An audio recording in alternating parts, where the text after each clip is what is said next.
Hello dear students, welcome to my channel. हम बेटा class 10th के स्टूडेंट्स के लिए सॉल्व कर रहे हैं आर.डी. Sharma MCQ questions. और इससे पहले, इस वीडियो से पहले मैं 50 क्वेश्चंस आपको सॉल्व करवा चुकी हूँ, नियर अबाउट 50 क्वेश्चंस। और आज के लेक्चर में हम 51 क्वेश्चन से आगे के क्वेश्चन सॉल्व करने वाले हैं MCQ। And let's start. अगर प्रीवियस वीडियोज आपने नहीं देखी हैं तो उनका लिंक आपको डिस्क्रिप्शन बॉक्स में मिल जाएगा। नंबर सिस्टम का हमारा ये टॉपिक चल रहा है। 51 क्वेश्चन क्या कहता है? If the decimal expansion of the rational number, और रैशनल नंबर आपका क्या है? 327/2 cube into 5 terminates after k decimal places, then k की वैल्यू क्या होगी? ठीक है, ये आपका एक रैशनल नंबर है और ये k प्लेसेस के बाद टर्मिनेट हो जाता है, तो k की वैल्यू कितनी होगी? तो प्रीवियस 2 लेक्चर्स में मैं इस टाइप का क्वेश्चन आपको बता चुकी हूँ। मैंने आपको लॉजिक बताया था कि a बाय अगर 2m और 5n है, तो इन दोनों में से जो बड़ा होगा उतने प्लेसेस के बाद आपका डेसिमल टर्मिनेट हो जाएगा। तो यहाँ पर आप देख सकते हो कि अपना जो 2 की पावर है वो 3 है बेटा, 5 की पावर 1 है, दोनों में से बड़ा क्या है? 2 की पावर ग्रेटर है अपनी 3। तो जब हम इस पूरे एक्सप्रेशन को डेसिमल में कन्वर्ट करेंगे तो 3 प्लेसेस के बाद हमारा जो डेसिमल है वो टर्मिनेट हो जाएगा। तो हमारा जो राइट आंसर आएगा ये ऑप्शन सी आएगा, k = 3। आगे चलते हैं 52nd पर। ये क्या कहता है कि if a × 5 raised to power n ends with the digit 0 for every natural number n, then a is, a की वैल्यू कितनी होगी? देखो क्या कहता है कि a की मल्टीप्लिकेशन में 5 है और उसकी पावर n है, और इसको जब हम ओपन करते हैं तो लास्ट में 0 आ रहा है। अब लास्ट में 0 आ रहा है, इसका मतलब ये 10 का मल्टीपल है, और 10 के फैक्टर्स क्या होते हैं?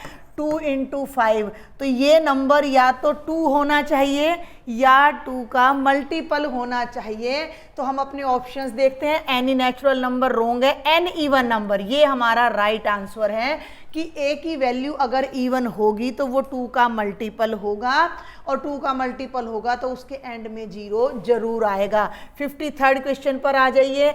All decimal numbers are rationals, irrationals, real numbers या इंटीजर्स? ऑब्वियसली रियल नंबर्स हैं। जितने भी डेसिमल नंबर्स हैं, ऐसा नहीं है कि रैशनल को ही डेसिमल में बदल सकते हैं, नहीं, हम इरेशनल को भी डेसिमल में बदल सकते हैं, इंटीजर्स को भी, मतलब जितने भी रियल नंबर्स हैं वो सारे के सारे डेसिमल में राइट किए जा सकते हैं। क्वेश्चन नंबर 54 पर आ जाइए। 3 bells ring at intervals of 4, 7 and 14 minutes। 3 bell हैं और वो 4 मिनट्स, 7 मिनट्स और 14 मिनट्स के इंटरवल पर बजती हैं। ठीक है, पहली बेल 4 मिनट्स के बाद रिंग हो रही है, 7 मिनट्स के बाद दूसरी बेल रिंग हो रही है, और 14 मिनट्स मतलब पहली बेल देखो इकट्ठी बज गई, एक बेल इकट्ठी रिंग हो जाती है। उसके 4 मिनट्स के बाद फर्स्ट बेल फिर से बजेगी, सेकंड बेल उसी के 7 मिनट्स के बाद रिंग होगी, और 14 मिनट्स के बाद थर्ड बेल रिंग होगी। ये कहता है कि if all 3 rang at 6 AM, तीनों को एक बार इकट्ठा सुबह 6 बजे रिंग कर दिया गया है, when will they ring together? तो तीनों इकट्ठी दोबारा कब बजेंगी? क्वेश्चन समझ आ गया? इस तरह के क्वेश्चंस में आपने एलसीएम लेना होता है, तो 4 का, 7 का और 14 का एलसीएम ले दो। 4 के फैक्टर्स हो गए 2 × 2, 7 के फैक्टर्स हो गए 7 × 1 और 14 के फैक्टर्स हो गए 2 × 7। एलसीएम कितना हो जाएगा? 2⁻², ठीक है, इंटू 7, 2 2 जा 4, 4 7 जा 28, यानी कि 28 मिनट्स के बाद वो दोबारा से इकट्ठी रिंग होंगी। तो क्योंकि वो पहले 6 AM पर रिंग हुई थी, तो अब वो 6:28 पर दोबारा से रिंग करेंगी। ठीक है, आगे चलते हैं। क्वेश्चन 55 पर आ जाइए। How many numbers are of the form 10n + 1 where n is a natural number such that 1 is less than equal to n is less than 10। Question को समझेंगे, कुछ भी मुश्किल नहीं है अगर हमें लॉजिक बात समझ आ जाती है। 10n+1 की फॉर्म के कितने प्राइम नंबर होंगे? अब n की वैल्यू क्या होगी? तो ये कहता है कि n की वैल्यू 1 या 1 से ग्रेटर और 10 से लेस है, यानी कि n के नेचुरल नंबर है और n के प्लेस पर मैं 1 2 3 4 5 6 7 8 और 9 रख सकती हूँ। उनको रखने के बाद जितने भी 9 नंबर्स आएंगे उनमें कौन कौन से प्राइम है? तो बिल्कुल सिंपल सा क्वेश्चन है भाई। पहले यहाँ 1 पुट करो, एक वैल्यू में पुट करके दिखाती हूँ। 10 × 1 + 1, 10 1 जा 10 + 1 कितना आ गया? 11। अब आप यहाँ पर 2 पुट करोगे तो 10 × 2 + 1 तो ये 21। 3 रखोगे 31 41 51 61 71 81 और 91। इनमें अब आपने चेक करना है कि कौन कौन से नंबर्स प्राइम है। तो ऑब्वियसली 11 प्राइम है, 21 तो नहीं है, 3 की टेबल में आता है। 31 प्राइम है, 41 प्राइम है, 51 नहीं है, 17 3 जा 51 होता है। 61 प्राइम है, 71 भी किसी टेबल में नहीं आता है तो 71 भी प्राइम है। 81 9 की टेबल में आता है और 91 13 7 जा 91 होता है। तो ये देख लो 1 2 3 4 और 5 ऐसे नंबर होंगे जो आपके प्राइम होंगे और गिवन फॉर्म में होंगे। तो ये करेक्ट ऑप्शन आपका ए हो जाएगा। आगे बढ़ूं, बस लॉजिक लगाओ, थोड़ा समझने की कोशिश करो, सब बिल्कुल आसान होता है। 56 क्या कहता है? 119 square minus 11 square is a. भाई ये कैसा नंबर है? ठीक है, तो इसको जरा अपना जल्दी से पहले तो सॉल्व कर लो। 119 स्क्वेयर माइनस 11 स्क्वेयर, भाई ये किस फॉर्म का नंबर है? ये आपका है ए स्क्वेयर माइनस बी स्क्वेयर, और ए स्क्वेयर माइनस बी स्क्वेयर को मैं राइट कर सकती हूँ ए माइनस बी इंटू ए प्लस बी। ठीक है, तो इसको हम अभी सॉल्व कर लेते हैं। पहले ये बन जाएगा 119 + 11 और ये हो जाएगा 119 - 11। 9 + 1 10 3 130 और 19 में से 11 माइनस करोगे तो 108। इसके तो बहुत सारे फैक्टर्स हो जाएंगे। तो ये कॉम्पोजिट है, पीछे 108 आ रहा है, तो ये इवन है। तो ये हमारे पास जो ऑप्शंस है अब उनको डिस्कस करो आप एक बार। ऑप्शंस में प्राइम कह रहा है, नहीं प्राइम नहीं है, ओड भी नहीं है क्योंकि पीछे 8 आ रहा है, तो ओड वाले सारे ऑप्शंस खत्म हो गए और ये केवल एक कॉम्पोजिट नंबर है गया। ठीक है, 57 पे आ जाओ। पाई कैसा नंबर है? पाई ऑब्वियसली इरेशनल नंबर है, 9th क्लास में आ जाता है क्योंकि ये नॉन रिपीटिंग है, नॉन टर्मिनेटिंग डेसिमल है।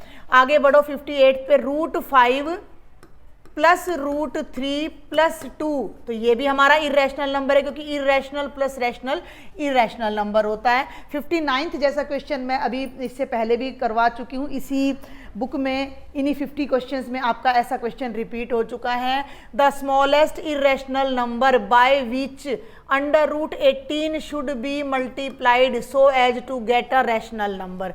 भाई √18 को किससे मल्टीप्लाई करें? √18 √√a की बात होती है, उसको √2 से डिवाइड कर दो तो 18 2 जा कितना हो जाएगा? 36। 36 का अंडर कितना आएगा? 6, जो कि एक प्राइम नंबर है। तो लीस्ट नंबर √2 है। आगे तो और भी बहुत सारे नंबर्स मिल सकते हैं जिनसे मल्टीप्लाई करने के बाद ये रैशनल बन जाएगा, लेकिन हमें सबसे छोटा नंबर बताना होता है। और क्वेश्चन नंबर 60 पर आ जाइए अब आप। द डेसिमल एक्सपेंशन ऑफ पाई, अभी तो हमने डिस्कस किया पाई इरेशनल है, तो इरेशनल का जो डेसिमल एक्सपेंशन है वो non terminating and non repeating होता है। ये था क्वेश्चन नंबर 60। नेक्स्ट स्लाइड पर चलते हैं। ये है बच्चे क्वेश्चन नंबर 61, दिख रहा होगा आपको। आप टेलीग्राम पर मुझे ज्वाइन करें तो मैं वहां आपको इसकी PDF भी शेयर कर दूंगी अगर आपके पास बुक नहीं है तो। The decimal expansion of this number has, पहले तो मैं यहाँ नंबर राइट कर देती हूँ फिर से। 441/2² × 5³ × 7 टर्मिनेटिंग है, नॉन टर्मिनेटिंग है, रिपीटिंग है, क्या है? देखो एक सिंपल सी बात मैं आपको बता दूं, जब किसी नंबर के डिनोमिनेटर में 2 और 5 बोथ आ रहे हैं, दोनों आ रहे हैं, तो इनसे 10 बन जाएगा। और जब भी किसी नंबर को हम 10 से, 100 से, 1000 से डिवाइड करते हैं, इट इज़ ऑब्वियसली टर्मिनेटिंग। आपका डेसिमल जरूर से जरूर टर्मिनेट होगा, तो आपका आंसर ऑप्शन ए आ जाएगा, टर्मिनेटिंग डेसिमल। क्लियर हो गया? आगे चलते हैं, 62 पर आ जाइए। The decimal expansion of 17/8 will terminate after how many places of decimal. इस तरह का ये 3rd या 4th क्वेश्चन है इसी चैप्टर 1 के अंदर ही, इन्हीं वीडियोस के अंदर ही। तो 17/8 है, जो 8 है उसको मैं 2⁻³ लिख सकती हूँ, और 5 का कोई इसमें मल्टीपल है नहीं, तो ये 3 प्लेसेस ऑफ डेसिमल के बाद हमारा टर्मिनेट हो जाएगा। अभी लॉजिक मैंने आपको दिया है। एंड द लास्ट MCQ, क्योंकि इसके बाद हमारे स्टार्ट हो जाएंगे case study questions. The decimal expansion of, फिर से आ गया है, 63/72 × 175। इसमें 2 आएगा, इसमें 5 आएगा। क्लियर है? आप काटना चाहो तो काट भी सकते हो, 9 7 जा 63, 9 8 जा 72। इसमें 2 आएगा, इसमें 5 आ रहा है, 8 5 जा 40, पीछे 0 आएगा, 0 मीन्स 10 जरूर आएगा, और 10 का मल्टीपल आएगा, then we will get a terminating decimal. तो ये बहुत ही आसान से आपके 63 MCQ थे। कुछ ऐसे भी हैं जो अब लेटेस्ट सिलेबस में नहीं है, आप उन्हें इग्नोर कर सकते हैं। मैंने सभी क्वेश्चंस आपको सॉल्व करवा दिए हैं। अब हम सॉल्व करेंगे चैप्टर 1 के केस स्टडी क्वेश्चंस, जो कि MCQs के साथ ही हमें दिए गए हैं। 4 केस स्टडी क्वेश्चंस आपको दिए गए हैं, उन्हें हम डिस्कस करते हैं। ये क्वेश्चन नंबर 64 उन्हीं की कंटिन्यूटी में है। Ajay wants to host a party on his 50th birthday as in a large banquet hall having a certain number of chairs. Ajay ना एक बैंक्वेट हॉल में अपना बर्थडे की पार्टी करना चाहता है, जहाँ पर कुछ चेयर्स हैं। समझ में आ गई बात? He wants that guest should sit in different groups like in pairs, triplet, quadruplets, 5s and 6s etc. ये वो क्या चाहता है कि या तो सारे गेस्ट 2-2 के पेयर में सब बैठे, या 3-3 के उसमें सब बैठे ट्रिपलेट्स में, क्वाड्रुप्लेट्स में सभी बैठ जाए 4-4 में, या सभी 5-5 के ग्रुप में बैठे, या सभी 6-6 के ग्रुप में बैठे। तो ये क्या कहता है कि when the banquet hall manager arranges chairs in such patterns, ध्यान से समझेंगे, like 2s, 3s, 4s, 5s and 6, then 1 2 3 4 and 5 chairs are left respectively. Clear? बात को समझना। क्या कह रहा है कि जब बैंक्वेट हॉल वाला बंदा 2-2 के ग्रुप्स में चेयर्स लगाता है तो एक चेयर बच जाती है। क्लियर? जब वो 3-3 के ग्रुप्स में चेयर्स लगाता है तो 2 चेयर्स बच जाती हैं। 4-4 के ग्रुप में वो चेयर्स लगाता है तो 3 चेयर्स बच जाती हैं। 5-5 के ग्रुप में लगाता है तो 4 चेयर्स बकाया रह जाती हैं, एंड 6-6 के ग्रुप्स में लगाता है तो 5 चेयर्स रह जाती हैं। लेकिन वो क्या कह रहा है कि अगर वो but when he arranges in groups of 11s no chair left. Simple सा मैथ्स है। वैसे ये यूक्लिड ज्योमेट्री से है, मैं आपको बता दूं। यूक्लिड अब आपके सिलेबस में नहीं, लेकिन अगर हमने यूक्लिड नहीं भी कर रखा है तो भी बहुत सिंपल सा क्वेश्चन है कि जो चेयर्स की जो नंबर है, पहला क्वेश्चन पढ़ते हैं हम पहले तो, how many chairs are there in banquet hall. Banquet hall में कितनी चेयर्स हैं ये आपने बताना है। तो भैया जो चेयर्स हैं बेटा, वो साफ तौर पर कह रहा है कि जब 11s के ग्रुप में लगा रहे हैं तो कोई चेयर नहीं बचती, यानी कि वो संख्या, वो नंबर ऑफ चेयर्स 11 से फुल्ली डिवाइड हो रहा है। अब आपके सामने 4 ऑप्शंस हैं, आप इनको चेक करोगे तो देखो 407 भी 11 से डिवाइड हो रहा है, ये भी डिवाइड हो रहा है, और ये भी ये नहीं हो रहा, तो ये तो pहले ही कट गया हमारे ऑप्शंस में से। 3 ऑप्शंस बचते हैं, तीनों 11 से डिवाइड हो रहे हैं। अब क्या करें? अब इन बातों को याद करो कि 2 से डिवाइड होता है तो 1 बचता है, 3 से करें तो 2 बचता है, 4 से करें तो 3 बचता है, एंड सो ऑन। तो आप इसको सबको डिवाइड करने मत बैठ जाना, आप सिंपल 5 वाला फंडा पकड़ो, आसान रहेगा 5 से डिवाइड करना। कि जब हम चेयर्स को 5-5 के ग्रुप में लगाते हैं जब हम चेयर्स को 5-5 के ग्रुप में लगाते हैं तो 4 चेयर्स रह जाती हैं। मीन्स अगर हम इन्हें 5 से डिवाइड करेंगे तो 4 रिमाइंडर आना चाहिए, और 5 से डिवाइड करना वैसे वर्बल है। 407 को करूंगी तो 5 8 जा 40, 5 1 जा 5, तो 2 बचेगा। तो ये हमारा ऑप्शन नहीं है, सुन रहे हो मेरी बात को, ये हमारा कैंसिल हो गया भाई। इसके पीछे 7 आ रहा है, 5 से डिवाइड करोगे तो 7 - 5 2 बचेगा। अब केवल 2 ऑप्शंस रह जाते हैं, आसान हो गया भाई। 11 के ग्रुप में चेयर लगा रहे हो तो कोई चेयर नहीं बच रही, तो हमारा नंबर, हमारा आंसर 11 से डिवाइड होना चाहिए। ये नहीं हो रहा था, इसको काट दिया। 5-5 के ग्रुप में चेयर लगा रहे हैं तो 4 चेयर्स लेफ्ट हो रही हैं, तो ये वो कंडीशन पूरी नहीं कर रहा, तो ये भी कैंसिल हो गया। अब केवल 2 ऑप्शंस बचते हैं, दोज आर 209 एंड 539। अब ये कहता है कि 2 से डिवाइड करोगे तो 1 बचेगा, तो ये तो 1 बचेगा क्योंकि 2 4 जा 8, 1 बचेगा। 3 से डिवाइड करके देखो, 3 से डिवाइड करो, ऐसे कर लो इनको डिवाइड 3 से, तो भाई 3 6 जा 18 2, और 9 3 9 जा 27, ये भी पूरा कर रहा है इस कंडीशन को। ये 3 वाली कंडीशन को भी पूरा कर रहा है। 4 वाली देखो, 209 को 4 से डिवाइड करो तो 4 5 जा 29 कैरी, 4 2 जा 8, केवल 1 चेयर बची, जबकि 4 के ग्रुप्स में लेने पर 3 चेयर बचनी थी, तो ये भी हमारी कंडीशन को सेटिस्फाई नहीं करता। तो लास्ट ऑप्शन ये बच जाता है कि उस बैंक्वेट हॉल में 539 चेयर्स है। आगे चलूं, अब यहाँ मैं एक बात क्लियर कर दूं कि यहाँ थोड़ा सा ऑप्शन रोंग है, 3 नहीं है, यहाँ 2 है, ठीक है। ये मैं सारा रब कर रही हूँ, इसका राइट आंसर ये है, और यहाँ 3 की जगह पर 2 चेयर्स आना चाहिए। टोटल चेयर्स हो गई 539। सेकंड ऑप्शन पे आ जाओ। If 2 chairs are removed then the remaining chairs can be arranged in the group of. 539 chairs थी, उनमें से 2 कम कर दी तो 537 है। अब 537 इनमें से किससे डिवाइड होगा? 5 + 3 8 और 8 + 7 15। देख लो, इसकी डिजिट्स का सम आ रहा है 15, जो कि किससे डिविजिबल है? 3 से। तो ये चेयर्स भी किससे डिवाइड हो जाएंगी? 3 से। तो इसका करेक्ट ऑप्शन सेकंड आएगा 3, क्योंकि जो ऑप्शन इसने दे रखा है उससे आपका डबल आंसर आएगा। क्लियर है? अगर 3 चेयर रिमूव करते हैं, इसने 3 चेयर बोल रखा है, 3 चेयर रिमूव करते हैं तो 536 चेयर्स रह जाएंगी, जो 2 से भी डिवाइड होंगी और 4 से भी, तो डबल आंसर आएगा। तो इसलिए मैंने इसको यहाँ करेक्ट करवाया है। थर्ड पे आ जाओ। इफ 1 चेयर इज एडेड, 539 में 1 और ऐड कर दो तो 540 हो गई।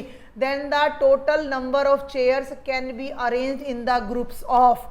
तो 540 चेयर्स कितने के ग्रुप में लगाई जा सकती हैं? तो ये 2 के ग्रुप में भी लगाई जा सकती हैं, और भैया ये 2 में तो आएंगी, 3 पे भी आएंगी, 5 और 4 9, और ये 4 पे भी आएंगी। आप ट्राई कर लो, 4 से डिवाइड करके देख लो, बिल्कुल हो रही है। 4 की क्या रूल होता है? 4 का रूल होता है लास्ट 2 डिजिट्स 4 से डिवाइड हो रही हों। तो भाई इसका आंसर भी ए भी आएगा, बी भी आएगा और सी भी आएगा। तो ये तो भाई तीनों ऑप्शंस आपके यहाँ आ जाते हैं। या तो इसको ऐसे पूछना चाहिए था कि कैन नॉट बी अरेंज्ड, तो आपका ये आंसर आ जाता, ठीक है। अदरवाइज इस क्वेश्चन को फिर आप लो सेकंड पार्ट की कॉन्टिन्यूटी में, मतलब वहां से 2 चेयर्स हटा दी तो हमारी रह गई 537, और उसमें 1 और ऐड कर दी तो हो गई 538। देखो आपकी बुक में जो आंसर है ना वो ये दे रखा है। मैं सिर्फ आंसर को हमें ज़्यादा फॉलो नहीं करना है, कई बार बुक्स में भी मिस प्रिंटिंग हो जाती है, क्योंकि इतनी बड़ी बड़ी बुक्स जब आपकी प्रिंट होते हैं तो कोई ना कोई गड़बड़ कई बार हो जाती है। तो यहाँ पर जब 538 चेयर्स हैं तो वो 2 के ग्रुप में आ जाएंगी। 3 के ग्रुप में चेक करो, 5 + 3 8, 8 + 8 16, 16 3 से भी डिवाइड नहीं हो रहा, और 16 अपना 4 से भी डिवाइड नहीं हो रहा, और 11 4 जा 44 से भी ये डिवाइड नहीं हो रहा। तो इसको आप 2 तरीके से देख सकते हो, या तो इसी की कॉन्टिन्यूटी में देखो या अलग से। अब चलते हैं फोर्थ पार्ट पर। इफ 1 चेयर, हाँ बिल्कुल ये इसी की कॉन्टिन्यूटी में, क्योंकि यहाँ देखो ये आ गया, if 1 chair is added to the total number of chairs. तो टोटल चेयर्स तो थी 539, और उसमें 1 और ऐड कर दी तो 540 हो गई। How many chairs will be left when arranged in groups of 11? तो कुछ भी नहीं करना, 540 को 11 से डिवाइड कर दो, 11 4 जा 44, 0 और 1 और 0 और 11 9 जा 99, तो केवल एक चेयर हमारी लेफ्ट रहेगी जो कि आपका ऑप्शन ए है। And last part, how many chairs will be left in original arrangement if some number of chairs is arrange in group of 9s।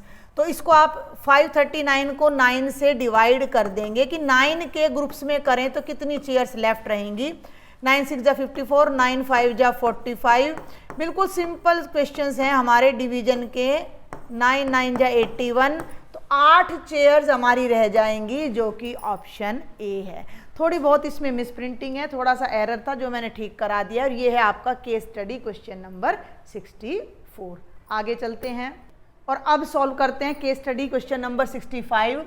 Meera is very health conscious, ठीक है, Meera is very health conscious and avoids fast food, cakes, ice creams etcetera. On her birthday she decided to serve fruits to her friend guest. She had 60 bananas, ठीक है, एक बार इसको थोड़ा large करते हैं। 60 bananas हैं, 36 एप्पल्स हैं, which are to be distributed equally among all. ठीक है भाई, ये क्या कह रहा है कि 60 तो बनानाज हैं उसके पास, and how much apples are there, 36 apples are there, और इक्वली खिलाना चाहती है। तो क्वेश्चन पे ध्यान देना कि क्या क्वेश्चन पुट कर रहा है, how many maximum guests Meera can invite. तो मीरा ज़्यादा से ज़्यादा कितने गेस्ट इनवाइट कर सकती है। तो आपको निकालना होगा 60 और 36 का HCF, ठीक है। तो 36 के फैक्टर्स कर दो, 2 2 जा 4, 2 जा 8 नहीं जाएगा, 4 3 जा 12 आएगा, और 12 3 जा 36, ठीक है। और 60 के और कर दो, 2 2 3 जा 6, 2 2 जा 4 आएगा भैया, 2 2 जा 4, 4 3 जा 12, और 12 5 जा 60। अब आप इनका जब HCF लोगे तो देखो जरा, 2 इसमें 2 टाइम्स आ रहा है, मिनिमम पावर लेनी होती है कॉमन फैक्टर की, तो 2 स्क्वेयर, और यहाँ पर 3 मैच कर रहा है इंटू 3, 2 स्क्वेयर 4, 4 3 जा 12, यानी वो अगर 12 गेस्ट मैक्सिमम इनवाइट करती है तो उनमें इक्वली अपना वो डिवाइड कर सकेगी। क्लियर है ना भाई, 60 को 12 से डिवाइड करेंगे तो सबको 5 5 बनानाज मिल जाएंगे और 3 3 एप्पल्स मिल जाएंगे। तो हमारा आंसर होगा option C. How many apples will each guest get, बहुत सिंपल है, 36 एप्पल्स है, 12 गेस्ट आएंगे तो हर एक को 3 एप्पल्स मिलेंगे, बहुत simple. How many bananas will each guest get, तो बहुत ये भी बिल्कुल सिंपल है, 60 बनानाज है, 12 गेस्ट हैं तो हर एक को 5 बनाना मिलेंगे, तो ये राइट ऑप्शन है। और फोर्थ पे आ जाओ, if Meera also decided to distribute 42 mangoes, how many maximum number of guest she can invite. अगर 42 मैंगो और ले आए तो फिर आपको इसमें अब 42 को और इंक्लूड करना पड़ेगा, और फिर HCF निकालोगे तो 42 के फैक्टर देख लो, 2 3 जा 6 और 6 7 जा 42। अब तीनों में क्या मैच कर रहा है, देखो एक तो 2 मैच कर रहा है, 2, और एक 3 मैच कर रहा है इंटू 3, तो HCF आएगा 6, यानी अब मीरा केवल 6 गेस्ट इनवाइट कर सकती है अगर उसको इक्वली फ्रूट डिस्ट्रीब्यूट करने हैं तो। And the last part, how many total fruits will each guest get. अब बिल्कुल सिंपल है, 6 गेस्ट हैं तो 60/6, 10 तो मिलेंगे उनको बनाना, ध्यान देना भाई, 10 तो मिलेंगे बनाना, हर एक का हिसाब लगाना पड़ेगा ना। अब एप्पल की बात करूं तो 36/6 6 एप्पल्स मिलेंगे, और अगर मैं मैंगोज की बात करती हूं तो 42/6 7 मैंगोज मिलेंगे।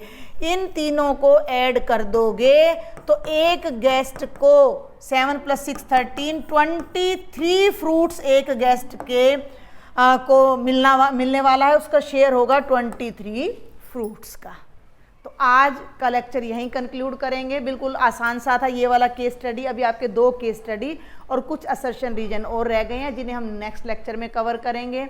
आपको कोई डाउट है, कोई क्वेरी है तो आप मुझे टेलीग्राम पर कांटेक्ट कर सकते हैं, कमेंट बॉक्स में बता सकते हैं मुझे, और अगर आपको इस बुक का PDF चाहिए तो आप टेलीग्राम पर मुझे मैसेज कर सकते हैं। लेक्चर पसंद आए then share with your friends. Thank you.